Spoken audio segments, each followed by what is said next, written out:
मैं खड़ा बैरिया इनकलेव इस्लामाबाद। ये साडा ऑफिस है ISA इस्लामाबाद। ये साडी ISA दी मैं समझो इस्लामाबाद की टीम है। ये सारे माशाअल्लाह लिया मुजफ्फरगढ़ बहावलपुर एहसानपुर तो पूरा पाकिस्तान असां आप इंशाल्लाह इत्थे इकट्ठा करे।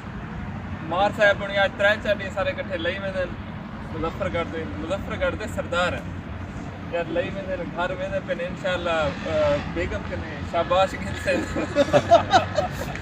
ते बला सको आके फीडबैक देते कि किवें रह गए तो थोड़ा करीब से आओ मैं किवें रह गए दूधी थे ट्राई दी थे दूजा दे सर दूजा दी प्रैक्टिकल किवें रह गए बहुत अच्छा रह गया बिल्कुल लिहाज से बगैर दसने नहीं बहुत अच्छा रह गया आउटपुट फीडबैक जी बिल्कुल ठीक मार साहब उन्हें दी गाड़ी खड़ी है ए होंडा सिटी 1 2 3 4